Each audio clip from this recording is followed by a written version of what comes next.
Merci une fois de plus de nous rejoindre. Au lendemain de la victoire écrasante du candidat Denis Sassou Nguesso à la présidentielle du 21 mars 2021, de nombreux opérateurs économiques se félicitent de cette victoire du chef de l'État sortant, considéré comme l'homme ayant suffisamment d'expérience pour conduire le Congo vers un redécollage, pour mener une relance de la croissance économique et garantir une stabilisation des grands indicateurs macroéconomiques du pays qui devraient absolument permettre donc cette relance. Pour en parler, nous avons le grand plaisir de recevoir Maître Ado Patricia Marlène Matissa, épouse Méni Ondo, qui est notre invitée avec qui nous allons évoquer voilà, les grandes promesses de ce nouveau mandat qu'entame Denis Sassou Nguesso. Nous allons aussi, pour sortir de cet entretien, évoquer son œuvre sociale, elle qui est engagée aux côtés des plus démunis et particulièrement dans son deuxième pays, le Cameroun. Maître, merci d'accepter cette invitation. En tout cas, merci d'être venu, merci et bienvenue au Congo. Je vous remercie de me donner cette occasion pour pouvoir échanger avec vous. Le président Denis Sassou Nguesso a été réélu 88,57%. Avant cette réélection, on a échangé avec de nombreux opérateurs économiques congolais qui disaient il faudrait que ce soit Sassou parce que c'est lui aujourd'hui qui sait comment est-ce qu'il peut rapidement stabiliser les grands indicateurs macroéconomiques du pays et permettre une croissance, une reprise rapide de la croissance. Vous, est-ce que vous y croyez? Oui, ce constat est vraiment celui que tout le monde fait parce qu'en face, il n'avait pas un vrai challenger. Le seul qui aurait pu le concurrencer valablement était Parfait Kolela, paix à son âme. Après lui, il n'y avait plus personne d'autre. Donc du coup, en faisant une lecture de la vie politique, économique et sociale du Congo, en ce moment, il faut être objectif, sans se dire que je suis du PCT ou je suis de l'opposition. Objectivement, le président Sassou Nguesso est le seul qui peut et qui aurait pu gagner ces élections et pouvoir conduire le Congo vers les objectifs qu'il s'est fixés. Et c'est le seul, à mon sens, qui avait un projet de société. Même ceux qui étaient, les militants qui étaient pour les candidats de l'opposition disaient qu'on bat campagne parce qu'il faut battre campagne, mais en réalité, nous savons que nous sommes derrière le président Sassou Nguesso. Et ça s'est concrétisé dans les urnes. Alors, vous parlez de Guy Brice Parfait Kolela, paix à son âme, qui avait un projet assez important de régionalisation du Congo pour renforcer notamment la souveraineté et permettre qu'il y ait aussi une meilleure gestion au niveau des collectivités locales qui, selon lui, devait permettre une reprise rapide, une stabilisation rapide de l'économie congolaise et une reprise également de la croissance. Mais à côté de cela, quand on regarde le candidat Denis Sassou Nguesso, réélu aujourd'hui, quels sont les facteurs clés sur lesquels on pourrait fonder justement cette analyse qui conclut que Denis Sassou Nguesso est l'homme capable aujourd'hui de relancer très rapidement une économie comme celle du Congo? Alors, il suffit de voir ce qu'il a déjà réalisé. Ce qu'il a déjà réalisé, nous avons eu ici un processus de municipalisation accélérée. Donc à chaque année, lorsqu'il y avait la fête nationale du 15 août, on choisissait une région et cette région, on accélérait sa municipalisation. Donc les infrastructures étaient faites de sorte que cette région puisse accueillir la fête nationale. Je ne sais pas si vous avez déjà circulé dans la ville et vous avez fait la route Brazzaville-Pointe-Noire. Moi, je l'ai faite. Avant de la faire, lorsque j'entendais les gens critiquer, je me suis dit la critique est aisée, mais il fallait traverser le Mayombe. Franchement, je vois ce qui a été bâti. Je me dis, les gens ont travaillé. Et s'ils ont pu travailler, c'est parce que à la tête, il y a un chef qui donne des orientations, qui donne des instructions, et que ces instructions sont respectées et sont réalisées. Autre chose, les économistes disent, ou les bâtisseurs disent que lorsque le bâtiment va, c'est que l'économie va. Vous avez bien vu au Congo, malgré la crise, moi je suis complètement étonné, je suis très épaté, même en étant dans ce pays, de voir comment les gens se plaignent d'être en crise, mais ce sont les mêmes qui bâtissent tous les jours. À un moment, il y a eu une frénésie, même pendant la crise du Covid, en pleine crise de Covid en 2020, ben, les gens n'arrêtaient pas d'acheter. Moi, je suis au cœur des transactions immobilières. J'ai vu comment les gens venaient acheter. Je me suis dit, mais est-ce la fin du monde? Pourquoi les gens veulent tant amasser de biens? Les gens ont acheté, les gens prennent des crédits et les banques accompagnent les investisseurs et les particuliers. Donc, je me dis que ceci n'est réalisable que dans un climat de paix et tout en sachant qu'à la tête, il y a une personne qui garantit cette paix. Vous, en tant qu'opérateur économique, qu'est-ce que le président devrait faire en priorité, pourquoi pas, pour qu'il y ait peut-être un meilleur climat des affaires, pour que les investissements puissent connaître un développement plus rapide? Alors, l'économie chez nous est beaucoup liée à la politique. Donc là, après sa réélection, pour que l'économie soit relancée, je pense que les institutions doivent être mises en place assez rapidement. Donc, il prête serment qu'il y a un nouveau gouvernement. C'est en cela que ça va être relancé. Parce que les gens seront fixés, sauront que là, nous allons travailler avec tel gouvernement et chacun va pouvoir continuer.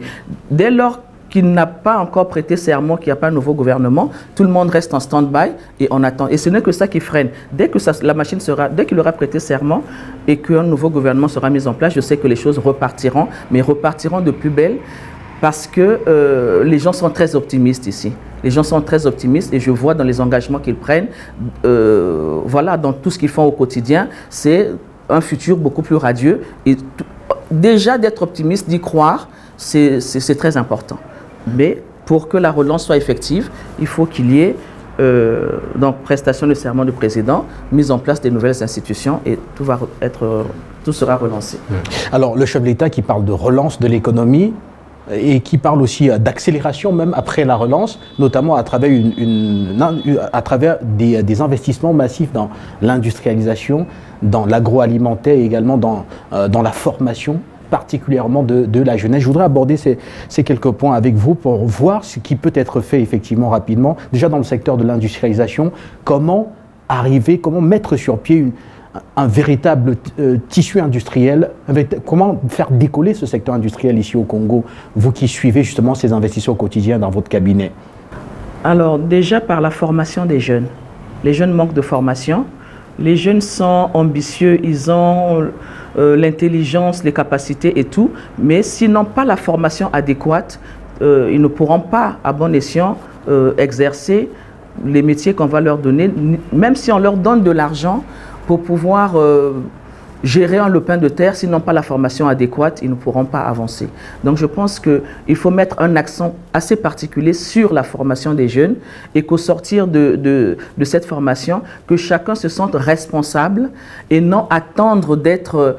c'est-à-dire que les gens sachent être indépendants. J'ai reçu une formation, je peux demander un crédit. Et c'est là où les banques vont jouer leur rôle. Je vois qu'il y a des banques qui ont commencé à le faire, prêter de l'argent aux gens qui n'ont pas de garantie particulière à leur fournir. Et les jeunes, pour un départ, ce serait très important et ce serait bien pour relancer tout ça. Et dans le secteur agricole maintenant, le chef de l'État qui promet voilà, une promotion de l'agriculture tout au long de l'année, avec notamment une compétition qui va être organisée au plan national pour récompenser ceux-là qui auront brillé par leur engagement dans le secteur agricole et par leur performance. Pensez-vous que cela puisse suffire comme facteur d'émulation, ou alors pensez-vous à autre chose? Cela ne peut peut-être pas suffire, mais c'est déjà un point de départ. Après, le président peut avoir des bonnes idées, enfin a des bonnes idées, lance une idée, mais en face, il faudrait que les gens adhèrent et que les gens suivent pour que ça puisse se concrétiser. Sinon, ça serait juste de la théorie et sur le terrain de la pratique, il y aura un souci. Donc, c'est un travail de sensibilisation, de faire comprendre le bien fondé de la chose pour que le projet puisse être réalisé concrètement. Merci à vous, maître. On va passer en deuxième partie de cet entretien, cette fois-ci consacré à votre engagement humanitaire, particulièrement dans votre deuxième pays, le Cameroun, parce que votre époux est du Cameroun. quel bilan faites-vous de votre engagement déjà en 2019? On sait que 2020 a été une année un peu difficile, mais déjà en 2019, quel bilan arrêtez-vous définitivement au-delà de ce qu'on a vu, à savoir notamment des dons, notamment au centre des handicapés d'Ambam, c'est dans la région du Sud Cameroun? Alors, je suis la marraine effectivement du centre des handicapés d'Ambam, centre La Providence. Je suis arrivée au Cameroun et en décembre, quand je suis au Congo, en général, je fais quelques dons dans les orphelinats, la maison des vieilles personnes, à la cathédrale. Et je suis arrivée, je passais Noël au Cameroun, je me suis dit, je ne suis pas chez moi, entre guillemets, qu'est-ce que je fais? Et c'est à ce moment que j'ai dit à mon époux, je ne peux pas rester comme ça à Noël, festoyer, tout en m'imaginant qu'il y a des gens qui n'ont rien à manger. Les démunis, il y en a partout. J'aimerais non pas aller faire des dons dans des maisons, des gens que je ne connais pas, peut-être que ça serait mal reçu, mais au moins si je peux le faire dans un orphelinat. C'est comme ça que l'orphelinat d'Ambam a été choisi, parce que ça fait partie de la région de mon mari. Et puis le chef du centre de cet orphelinat a été très prompt lorsque j'ai fait cette demande. J'avais contacté 3 orphelinats, mais c'était le premier qui avait répondu avec promptitude. Donc nous avons passé un très bon Noël ensemble en faisant un arbre de Noël où chaque pensionnaire avait pu avoir un cadeau. Et lorsque j'ai commencé ça, j'ai dit on ne peut pas commencer et s'arrêter l'année d'après. C'est comme ça que cela s'est perpétué jusqu'à aujourd'hui. En 2019, ils ont bénéficié, comme d'habitude, de mon assistance multiforme. Le seul souci que j'ai, et c'est un gros souci, c'est que le centre est dans un état très délabré. Et donc, je cherche des investissements. Je suis en contact avec des partenaires qui sont à l'extérieur, qui veulent bien m'aider. Donc, on est en train de monter les plans pour qu'on puisse présenter un projet budgétisé et tout ça pour qu'on fasse. Donc, ça serait quelque chose qui devrait être complètement rasé pour construire un centre en bonne et due forme, parce qu'il a déjà même pris feu il y a quelque temps. Donc, ils vivent dans des locaux complètement délabrés. Et moi, j'ai maintenant, honnêtement, je ne fais plus d'arbre de Noël parce que je me dis on ne peut pas aller festoyer dans un endroit qui ne s'y prête pas, mais à Noël, comme tout au long de l'année, ils bénéficient de mon assistance et je sais que lorsque je mange à Noël, eux aussi ils mangent et quand il y a un souci, je suis là. Et je rends grâce à Dieu qui permet que je puisse être à même de répondre à cette sollicitation-là. Vous êtes aussi engagé à Ebolova, non loin d'Ambam, dans la même région du Sud Cameroun, dans la construction. Vous avez un projet en ce moment de construction d'une maison d'accueil pour les mères célibataires abandonnées qui devraient pouvoir y trouver refuge avec leurs enfants. C'est un autre projet. Pouvez-vous nous en dire un peu plus? Alors, l'ancien curé du village, Aman, le père Ismaël, est maintenant à Ebolova auprès de l'évêque. Et ce projet, on l'avait commencé ensemble. Et à partir du moment où il est venu à Ebolova, il en a parlé à l'évêque. Et l'évêque a donc souhaité que nous puissions le faire à Ebolova parce qu'il y a du terrain. Il nous met déjà à disposition une bonne partie du terrain. Et ça, c'est très bien. Donc, étant donné que nous sommes toujours dans la région du Sud. Moi, ça ne me gêne pas du tout. On passe même par là pour aller au village, donc c'est très bien. Nous avons commencé à faire ce projet et là, il est vraiment embryonnaire. Et j'y crois fermement. Je ne sais pas pourquoi. Est-ce que c'est une mission? Je ne sais pas, mais je me suis dit, pourquoi ne pas aider les jeunes filles mères démunies? Elles sont là, elles arrêtent leur scolarité. Les filles arrêtent leur scolarité dès qu'elles ont une première grossesse. Elles sont abandonnées de la famille, elles sont abandonnées du partenaire avec lequel elles ont eu cet enfant. Et ça fait aussi que ces enfants naissent dans des conditions ou dans des milieux assez difficiles. Donc il faut pouvoir accompagner ces jeunes filles et leurs enfants. Donc la maison d'accueil sera pour les filles, les jeunes filles mères, mais également pour les orphelins et les enfants qui les accompagnent, le but serait de leur apprendre un métier pour qu'elles soient autonomes et indépendantes, qu'elles ne soient pas toujours en train de tendre la main et continuer à être dans des situations assez précaires. Parce que chaque fois qu'on vient tendre la main, on ne vous répond pas positivement ou on vous pose des conditions qui font qu'on est obligé de s'adonner à certaines pratiques qui ne répondent pas avec la conception qu'on a de la vie. Et également éduquer cette partie de la population, notamment les jeunes filles qui ne sont pas encore mères, de comprendre qu'on peut les accompagner. Elles peuvent être autonomes et pouvoir choisir de leur maternité au moment où elles le souhaitent, mais que la maternité ne les surprenne pas et que ça ne brise pas leur vie et comment dirais-je, leurs liens familiaux, parce qu'on voit aussi des filles, dès qu'elles sont enceintes, elles sont rejetées par la famille.